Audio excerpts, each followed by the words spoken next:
The stock trailer came up Fife Creek Road a little after 9 on the second Thursday of April, 2012, riding its brakes on the last grade. And by the time it backed into the gap where the Ferrando gate used to hang, there were already 4 trucks parked along the shoulder to watch.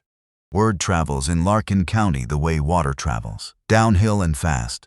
What the trucks had come to see was a wall. Not a field, not a pasture, not anything a sensible man would put animals on. 87 acres of Himalayan blackberry stood behind that gate. Canes stacked on canes going back more years than anybody cared to count. 10 and 12 feet high in the draws, gray-green and thorned and quiet. The old barn was in there somewhere. So was a house. You could find the roofline of the house if the light came sideways, the way you find a sunk boat in a pond. Wade Gallagher dropped the trailer ramp himself. He was 43 that spring, a big-shouldered man going soft in the middle from a year without mill work, wearing rubber boots his wife had bought him and a flannel shirt older than his daughter. He didn't look at the trucks on the shoulder. He unhooked the panel gate, whistled once, and stood back. 76 ewes came down the ramp like somebody had tipped over a bucket of them. White-hair sheep, Katahdins, no wool to speak of, ears out, heads up, and behind them 2 young guard dogs the size of small ponies, all white, already barking at the county road. The sheep hit the green wall at the bottom of the ramp, and the men on the shoulder waited for them to turn back. They didn't turn back. The lead ewe put her head into the briars sideways, the way sheep have done since before anybody wrote anything down, and started eating. Somebody on the shoulder laughed. It wasn't a mean laugh, exactly. It was the laugh of men who had watched 3 owners, a rented bulldozer, and 1 county spray truck lose to that particular piece of ground, and who now watched a laid-off plywood man try it with sheep. By Saturday, the whole county had a name for the place, and the name stuck the way names do around here, the Bramble Ranch. Now, before we go any further, if old ground and stubborn people are your kind of story, do an old storyteller a kindness. Give the video a thumbs up, subscribe if the porch light's on for you, and set a comment down below telling me where you're listening from, because I read them and it matters more than you'd think. All right, let me back up and tell it proper. Wade Gallagher had spent 24 years inside the Cascade Veneer and Ply Mill at the edge of Millbridge, Oregon, and he could tell you the moisture content of a sheet of Douglas fir by laying his palm on it. He'd started at 19, pulling green chain, same as his father before him. By the end, he was running the dryers, which is a job of patience and heat and knowing when a thing is done, and he was good at it. And none of that mattered on the 8th of March, 2011, when the company taped a notice to the breakroom door and gave 241 people until the end of the month. The severance came to $19,400. His wife, Kay, cooked at the middle school, and that carried the house payments, barely. And for most of a year, Wade did what laid-off men in mill towns do. He put in applications at places that weren't hiring. He fixed things around the house that weren't broken. He got quiet in a way Kay didn't like. And their daughter, Erin, who was 14 then, learned to read the kitchen before she walked into it. What pulled him out of it, of all things, was a legal notice in the Larkin County Courier. Tax foreclosed properties, public auction, November 8, 2011. Halfway down the column, 87 acres, Fife Creek Road, formerly orchard. Improvements, dwelling, barn, outbuildings, condition unknown. Wade knew the place. Every kid raised on the south end of the county knew the place, or had known it, back when it was worth knowing. The Ferrando place. There had been a plank stand at the road, painted green, and from late September to Christmas, an old Italian and his wife sold hazelnuts off it, raw in paper sacks, roasted in white ones. And the roasted ones were $1/4 a sack when Wade was 9 years old and worth walking 2 miles for. He could not have told you the last year the stand was open. Places like that don't close. They just stop having been open. And then one day the briars are at the road, and you can't remember when they weren't. He drove out and looked at it 4 times before the auction. What he saw made no sense to want. The Blackberry had taken everything. It had taken the fences, the equipment shed, a hay rake left in the yard, the stand itself. It had gone up into the old fruit trees near the house and pulled some of them down by plain weight. And where the orchard used to run up the north slope, there was just a swelling under the green, like ground that had grown over something buried. But Wade had spent a year of unemployment reading in the county building because it was warm and free, and he had learned to pull records. The soil survey on that ground read like a seed catalog blessing. Deep silt loam, well-drained, Class 2. The land had carried a producing orchard for better than 50 years. And the assessment file held one more thing, a note from 2003, when the county reclassified the parcel out of orchard use. Reason stated, orchard abandoned, disease loss.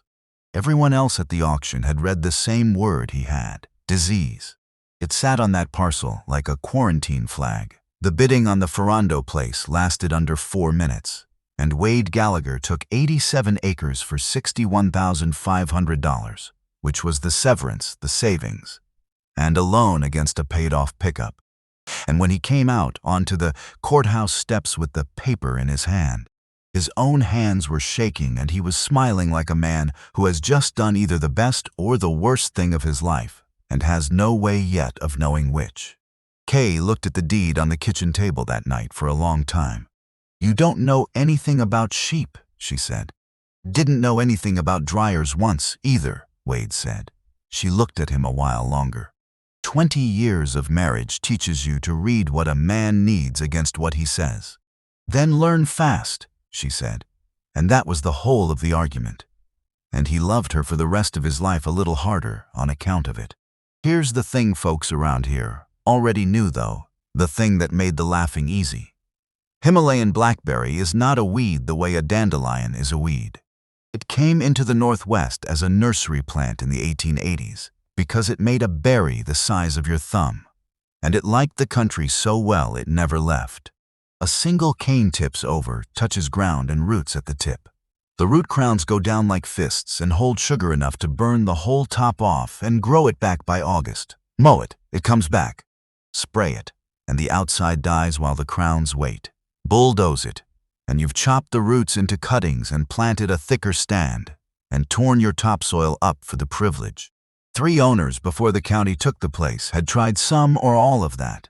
The Briars had eaten their money the way they'd eaten the hay rake. What Wade had, after a winter of reading extension bulletins until Kay turned the lamp off on him, was not a way to kill blackberry. It was a way to starve it. A plant is a bank. The crown is the vault, and every green leaf is a teller taking deposits.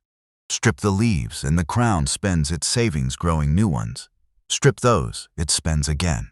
Do it over and over, never letting the plant bank a season of sunlight, and in about 3 years the vault runs empty. Goats do it best, everybody said so. But goats go over fences the way rumors go over them. And a man starting alone with a county road on one side needed animals that stayed put. Katahdin sheep eat brush like they're settling a grudge, shed their own coats, lamb easy, and a hot wire holds them. So it was sheep. 76 ewes, bought in 3 lots off Crescleglist, and a dispersal sale in Lynn County. And the 2 white dogs, Maremas, a breed out of Italy. Though Wade didn't know yet how right that would turn out to be. Aaron named them Stella and Duff before they were off the truck. There was one piece of homework left before the sheep came, and it was the piece Wade dreaded. The county file gave the prior owner's forwarding address as a senior apartment complex behind the Methodist Church in Millbridge, and a first name Wade had never known in all his years of buying quarter sacks. Ennio Ferrando, 85 years old and still on the voter rolls. Wade knocked on a February afternoon with rain on his shoulders and a sack of oranges in his hand, because his mother had raised him to never knock empty-handed. The man who opened the door was small and straight-backed, with white hair combed like Sunday and a cardigan buttoned to the throat, and eyes that went from Wade's face to the oranges to the truck in the lot and understood everything before a word got said. "You're the one," Ennio Ferrando said. "Yes, sir, Wade Gallagher. You bought my mistakes." The old man said it without heat, the way you'd read a scale. 61,000. The county sent me the notice of what was left over. You know what it cost me to plant that hill in 1948? Everything my father had. You know what the county sold it for? A pickup truck. He looked at the oranges again. I don't want those. Mr. Ferrando, I'm not here to gloat. I'm running sheep on it. I aim to bring the ground back, and nobody alive knows that ground but you. The ground, Ennio said, is not your problem, and he shut the door, not hard. Old men don't have to shut doors hard. Wade stood in the rain a minute. Then he set the oranges against the door jamb, because his mother had also raised him to leave what he brought, and went home. The sheep went to work that April behind a quarter-mile of electric netting, and the system, on paper, was simple. Cut the ground into small paddocks. Crowd the ewes onto one until every leaf in reach was gone and the canes were barked white. Move them. Follow behind with a brush cutter to knock the stripped canes down where the sheep couldn't reach. So the next flush of leaves would come up at sheep height and get eaten in its turn. Never let the plant bank a deposit. On paper it was simple. In the field it was war in a country that hated him. The netting shorted on wet canes and had to be walked twice a day.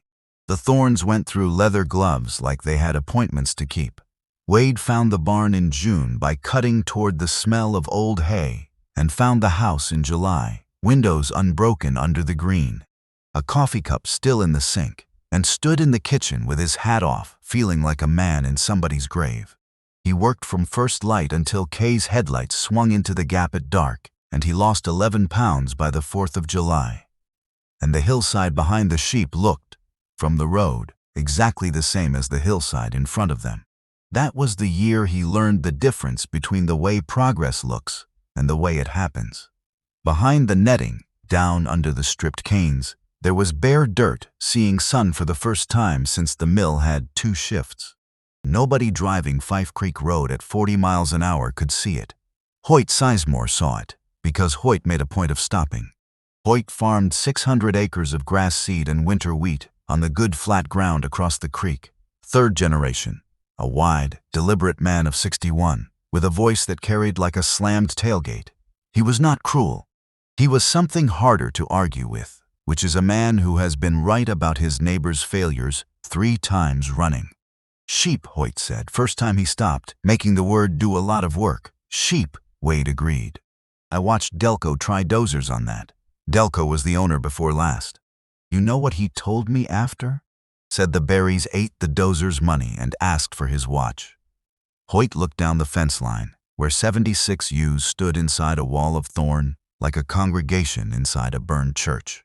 How many years you giving it? 3 to knock it down, longer to hold it down. 3 years. Hoyt tapped the truck door and put it in gear.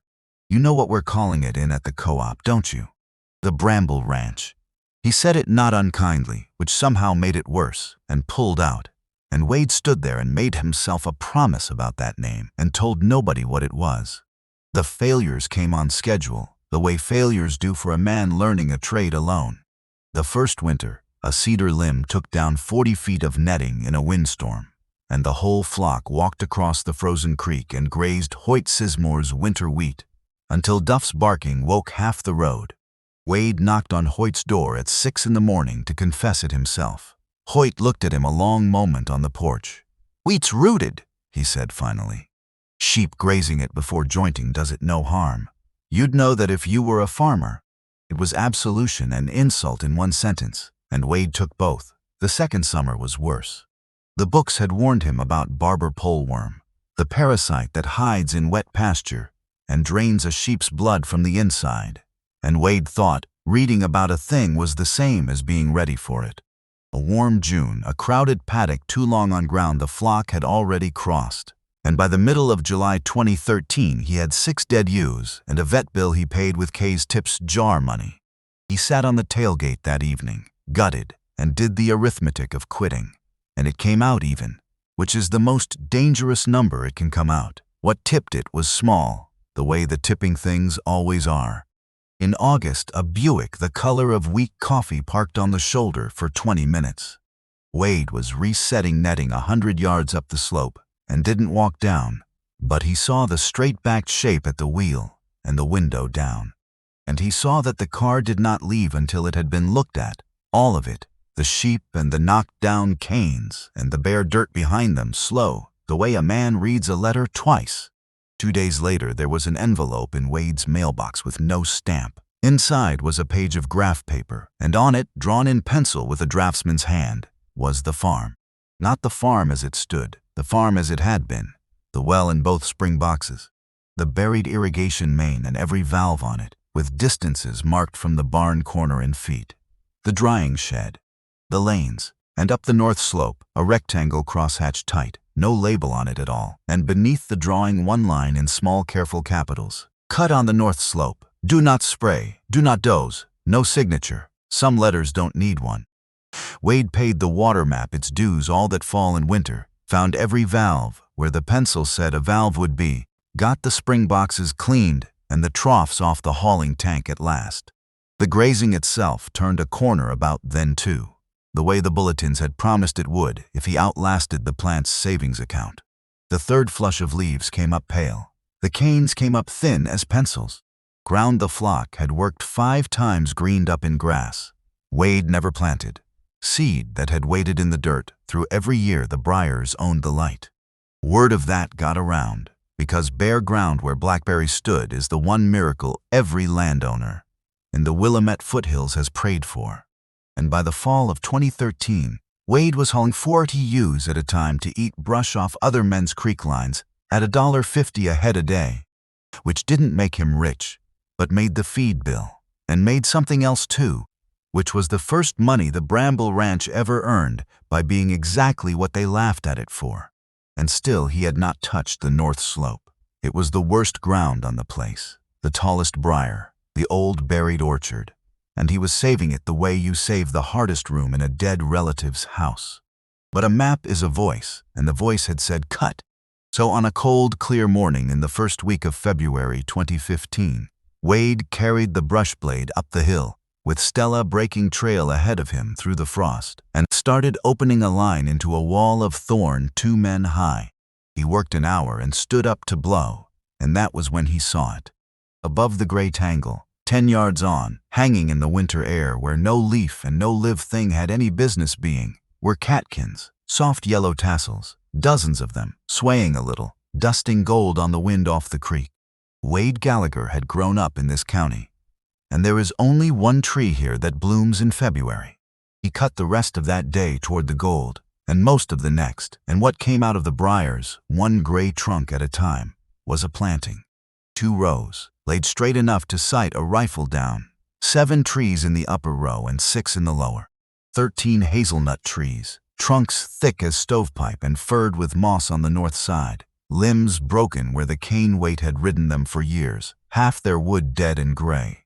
But out of the live half, on every one of the 13, hung catkins. Not a few. Thousands. The trees had been blooming in the dark under that thorn, spring after spring, for nobody. Wade walked the rows twice with his gloves off. Then he did something he could not have explained to a stranger. He took his hat off. Stella lay down under the 7th tree in the frost like she'd been assigned to it, and the 2 of them stayed up there a while, in the cold, listening to the creek. That same afternoon he cut a twig heavy with catkins, put it in a canning jar of water, drove to town, and knocked on a door behind the Methodist church. When it opened, he didn't say anything. He just held the jar up. Ferrando looked at it for about the length of 3 breaths. Something went across his face that Wade would spend years trying to describe to Kay and never get right. Because it was grief, and it was joy, and it was neither, the way weather over the valley is sometimes rain and sun in the same field. You found the 7 and the 6, the old man said. Wait, I'll get my coat. He was 89 that winter, and he went up the north slope through the cut like a man 40 years younger. And at the top he put his bare hand flat on the first trunk and left it there, and Wade looked away. Because some things aren't yours to watch. Then Ennio told it, sitting on a stump with his collar up, in a voice you had to lean in for. In 1948, his father, Battista, still in Piedmont, had mailed him a wooden box the size of a bread loaf, packed with seed nuts off the family's trees above their village. Nacio, the old man said, and said it like a person's name. A tree grown from a nut is a stranger, he told Wade. It does not come true. You plant 100, and you get 100 different trees, most of them worse than the mother, a few of them different in ways nobody can predict. Nursery stock is a copy. A seedling is a gamble. Ennio, 22 years old and homesick and broke, had gambled his father's box on the north slope, 2 rows, and then spent the next 30 years buying proper grafted Barcelona stock for the big South Hill as the money came. Tree by tree, the way you'd pay off a debt. The stand went up at the road in 1953.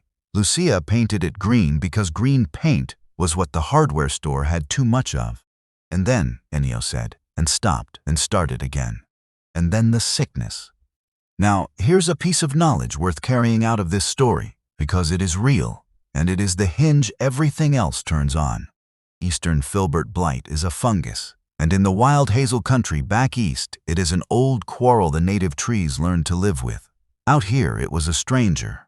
It crossed the country in the 20th century, turned up in southwest Washington orchards, and worked its way into the Willamette Valley in the 1980s. And the valley is where nearly every hazelnut in America grows. The spores ride winter rain. They slip into the year's new growth, and then the cruel part. For a year, sometimes closer to 2, the tree shows nothing. The fungus is in the wood, spreading, and the farmer is pruning and fertilizing a tree that is already lost.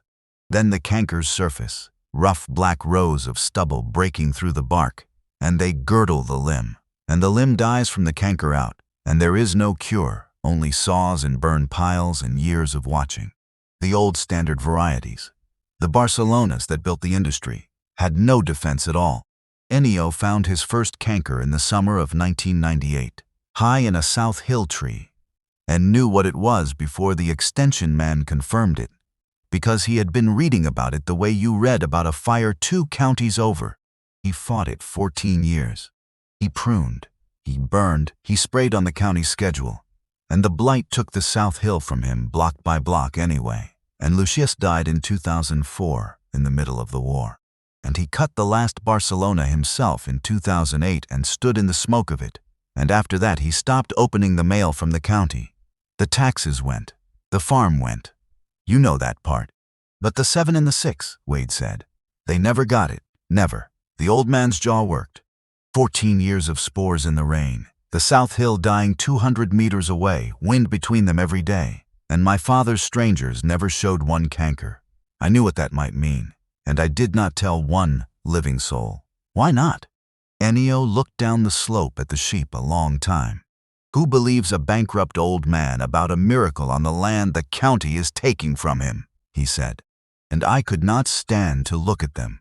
The only ones still alive, and I could not save the farm around them. So I let the berries have them, like pulling a blanket over the ones still breathing. He glanced at Wade, quick, ashamed. That is why I wrote you the letter. Cut, never spray, never douse. I could not make myself watch, but I could not let you kill them by accident either. Wade called the university extension office that week. And in the second week of March 2015, a mud-splashed Forest Service green pickup came up Fife Creek Road, carrying Dr. Camille Yee, 20 years an orchard pathologist, a compact, unhurried woman who greeted Ennio in careful Italian she apologized for, which won him completely and instantly. She spent 6 hours in the 2 rows. She did not celebrate. She numbered every tree with an aluminum tag, photographed every limb, flagged the dead wood for testing, and explained, kindly and plainly, why she would promise them nothing. Trees escape blight for boring reasons all the time, she said. Shelter, luck, low spore load. 13 trees under a briar blanket proved exactly nothing. What would prove something was exposure. 2 full winters in the open, rain-loaded spores off every infected planting in the district, every limb inspected, and cuttings in the greenhouse inoculated on purpose, because the industry had learned the hard way not to trust field luck. She also told Wade, in the truck before she left, why it mattered enough to do all that. The valley had new resistant varieties by then, good ones, the breeding program's life's work, and nearly all of them leaned on a single resistance gene out of one lucky ornamental tree. One gene is one lock, she said, and fungi are patient locksmiths. There were already spots on the map, back east, where the fungus had picked it. What the breeders wanted, what they went looking for in old plantings and hedgerows and back road seedling rows, was different locks. New blood. If those 13 trees are what they might be, she said, they matter a long way past your fence line. So the test, when it came, was not a storm or a market. It was 2 winters of rain, and the rain was loaded.